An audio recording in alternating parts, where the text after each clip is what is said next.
and we'll just see what kind of issues come up.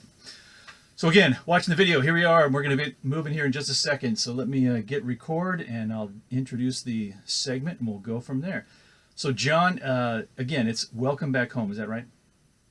Yes, sir. Thank you. Okay, I want to make sure I got that right. Let's hit this. The sound levels look good. Oh, the name? Yes, the Come Home Project. Great. My daughter's already on the phone. Thanks. Nice. Yeah, when you can have your family, that kind of helps you out. All right. Oh, yeah. All right, ladies and gentlemen, welcome back to OpaZao. Again, that's Opa, that's recent Greek for excited, and Zao, ancient Greek for living. Therefore, excited living, because this world needs a little more positive. And today we've got a special guest we pumped in via phone. So we're live on Instagram. We're going to record this, throw it up on the YouTube channel. But I want to introduce him to you, so give him a big round of applause if you're checking this out. And if not, you can go to John, John.Commins, Commins. Hit him up on Instagram. But he's going to tell you a little bit more about who he is. So, John, welcome to the show. Glad you're here.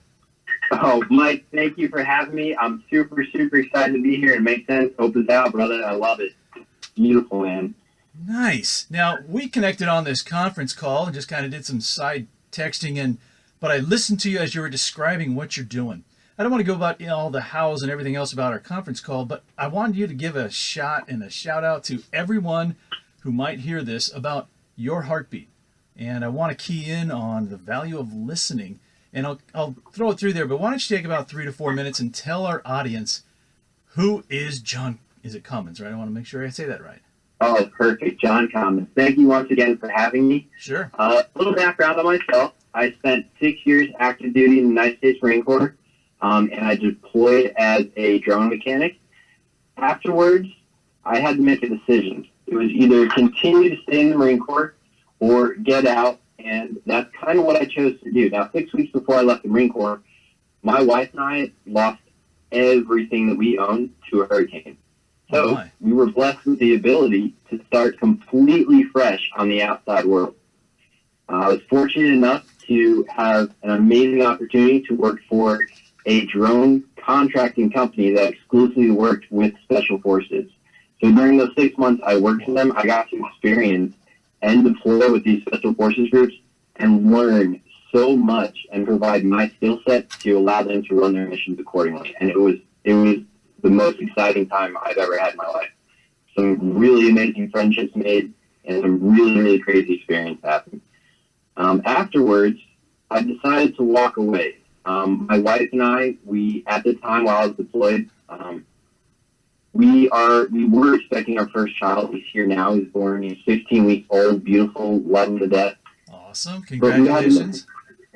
Thank you very much. But I had to make a decision. It was either, continue to live the lifestyle we're living, constant deployments, the constant, threat of death in your ear, or come home and start our project that we're running now. And it's just been such a blessing to start. All right. Well, I'm going to throw some questions back at you, but right now, tell everybody what that project is. What are you doing now? So we founded, my wife and I, Samantha, founded the Come Home Project. Now, during my time of service and working with Special Forces groups, we saw a problem that we could create a solution for. If you don't know, the rate of divorce among the military is astronomically high. I mean, for instance, the statistics for my brother's infantry unit, I believe he said 81% of married couples end up in divorce after the first enlistment. Wow. And for me, that's a personal problem, because the way I view it is you're sacrificing so much by serving this country. The last thing you should lose is your family. So we put together this Come Home Project to create that solution. And so far, it's been such a blessing to all the couples we've interacted with. Wow. I was not aware of that statistic. That's huge, man. Without getting, I don't want to dive into politics at all, but what is being done currently? What current efforts, and maybe perhaps better question, what sets you apart with comebackhome.org? What makes the difference for you and your wife in jumping in with these couples' marriages? Well, I can tell a very short personal story that will kind of sum up why we're doing this. Sure. While I was we came back from deployments, I started to recognize signs that things weren't how I wanted them to be, or I wasn't acting at my best. So my wife and I went to go get help together. We wanted to be able to talk through what was going on and figure it out and, go through this together. But when we went, we were met with so many headaches and problems, it was ridiculous. There was a problem just to find somebody to talk to. It was an issue that when we did find somebody to talk to, they couldn't understand where we were coming from and the struggles we were going through. Wow.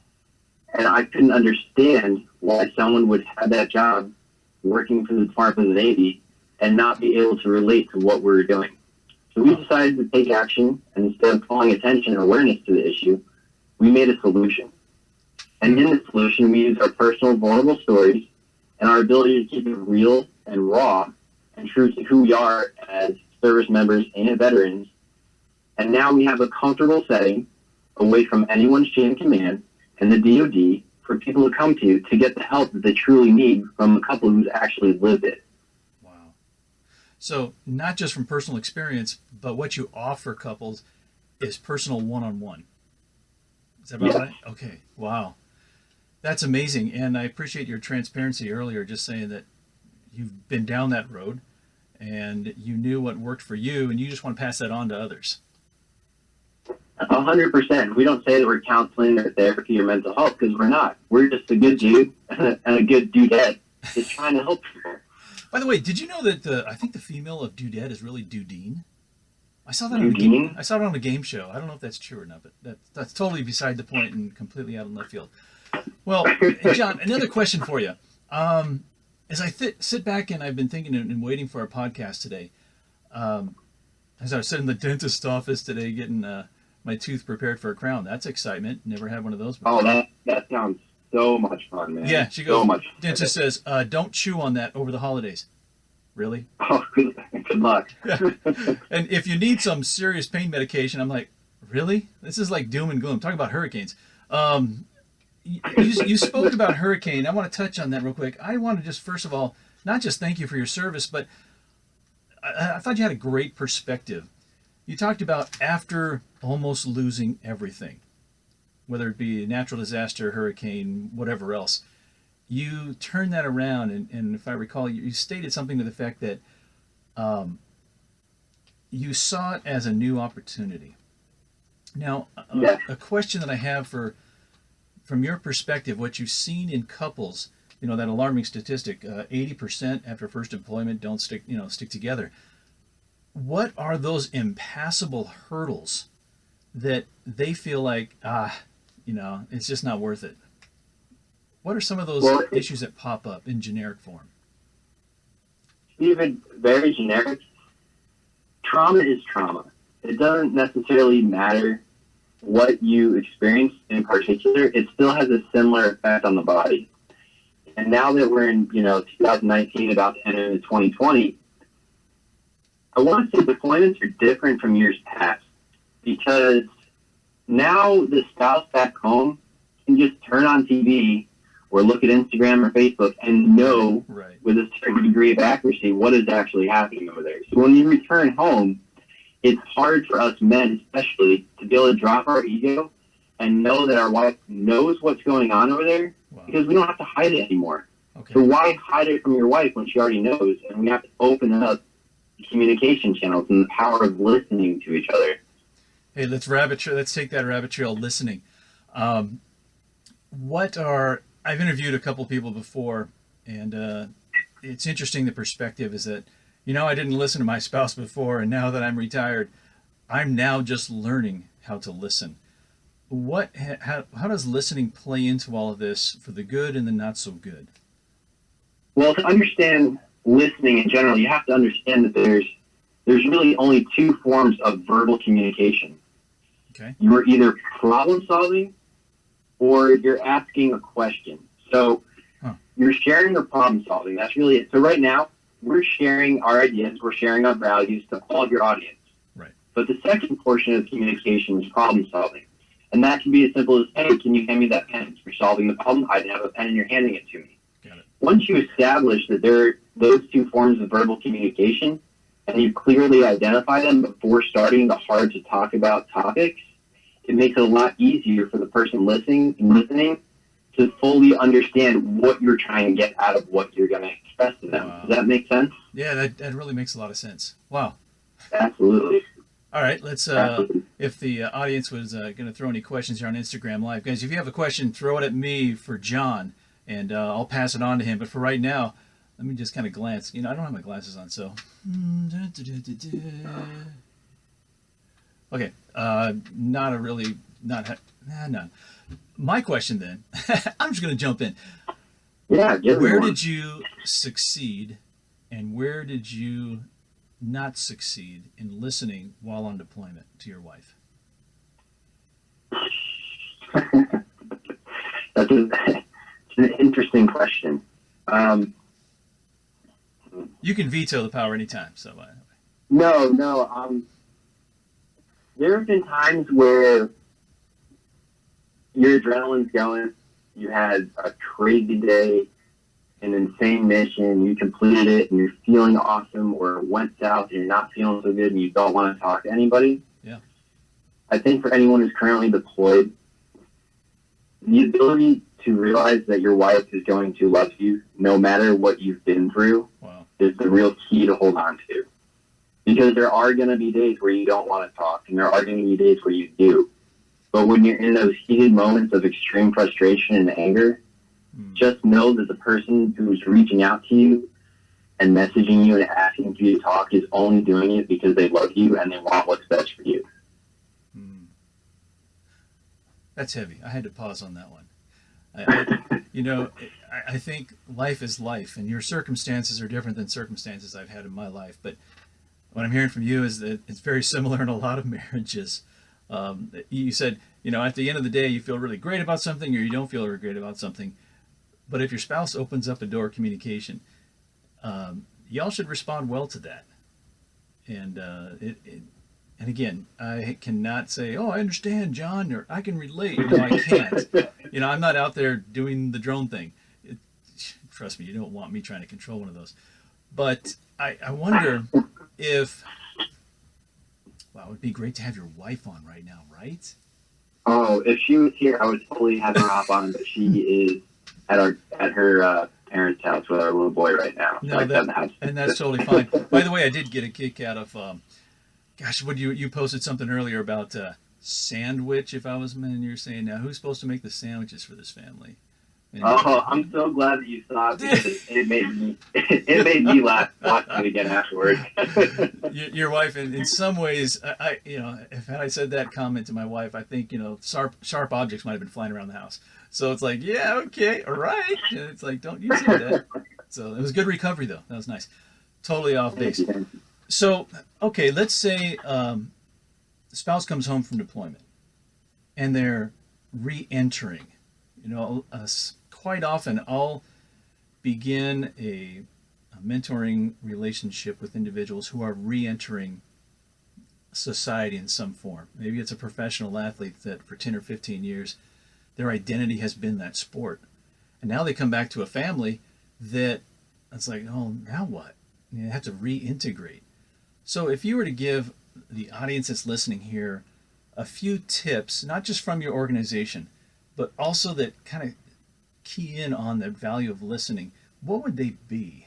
I mean, you kind of already hinted at that, but is there something that stands out that you said, you know what, hey, here's what we've seen, and because this is what I want to communicate. Because what I love about OpaZao is that whoever listens to this, it may not be for them, but they may know someone, and since they're short 20, 25-minute shots, they may be able to pass this on. So if the audience broadens to your demographic, the person is re-entering society, marriage, family, give me the top 3 thoughts that you would pass on to them.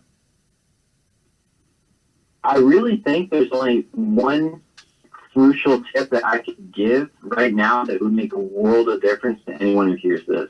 Okay. It doesn't matter if you're in the military, the Marine Corps, the Navy, if you're a professional athlete, if you're a businessman, if you sell cars. It doesn't matter what you do for a living. Okay.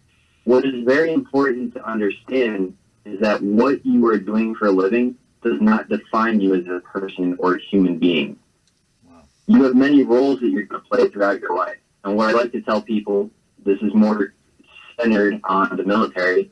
But what I like to emphasize upon is you could do 40 years in the military, be this legend in the Marine Corps. But at the end of the day, when you take your uniform off, you hang up your hat for the last time, who is going to be in that home with you? Who are you going to spend the remaining years of your life with? And that is your family. It is your wife. It is your children. It's your parents if they're still lucky enough to be around. So realizing this and taking a step back from your current situation, you have to realize you wear different hats for different roles that you have in your life. Right. And in order to be happy at home, you must put that first. And I know it sounds crazy and people might get upset with me, and I understand the concept of Marine 24/7. I know. But at the same time, when I came home, I did not act like I was a Marine toward my wife. I took that 20-minute drive home, and I said, I'm going to turn myself into the most loving husband until I go back to work the next day. Wow. You're blown away. Thanks for the counseling session. I'm not sure how much I owe you, but that's awesome. That is I mean, seriously, John, I know we're about an hour and a half apart, but I'm going, hey, I'll be right down. We'll finish up our session tonight. That's good. Man. Thank you. Now, you have a little one at home. You said 11 months. Was that right? He's 15 weeks. 15 on Wednesday. What? 15 weeks? Yes, Oh, sir. my goodness. That's just a little right out of the oven. That's awesome. Oh, he is just such a little ball of joy. He brings so much happiness into our household. It's insane. Like, we're a very happy couple, but just to see his energy, like, he only cries if he's hungry, has a dirty diaper, wants to go to bed. Other than that, he is giggling and smiling and laughing all day, and I couldn't be any more thankful for it. He has you right where he wants you.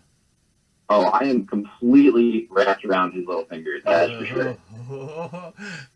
Yeah, well, you can call in and just, reach out to me anytime then, then I'd say around age 2. If another sibling comes along, and definitely in the teenage years. That's my field of expertise. So, I will not hesitate to ask at all. No, I love it. What's your wife's name again? Samantha. That's right, Sandwich. I think that's the joke you made online. So. Yep, Sam makes the sandwiches. Sam makes the sandwiches. Okay. Yeah, and this is recorded. I burnt the toast, so yeah, there's that.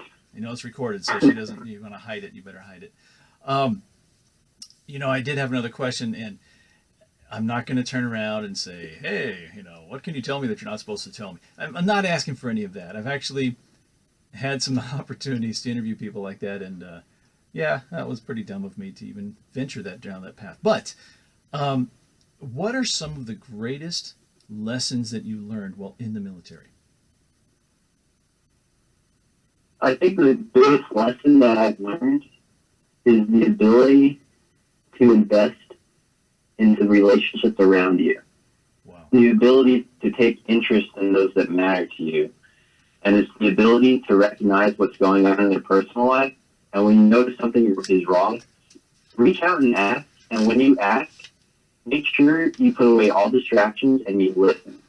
Because when you listen to somebody's problems without jumping to conclusions, cutting them off, or trying to give an answer too early, you can separate yourself from it and then come back maybe a few hours later the next day with an even better way and an even better opportunity to solve their problem for them. So, for instance, if you don't mind me telling another really quick 2 to 3 minute story, I have one for you that might actually help No problem. a lot. So I had a Marine, super great Marine, super hardworking, great at his MOS, like the most dependable person you can ever ask for. And he came back from it was WTI or ITX. It was a 2-month exercise pretty much. And when he came back, I noticed a small change in his behavior. He was showing up to work a lot earlier with me and staying a lot later. Gotcha. And I asked, you were gone for so long. Why don't you want to go home? Like, you don't have to stay. I'll take care of this. I know you're gone. Go home to your wife.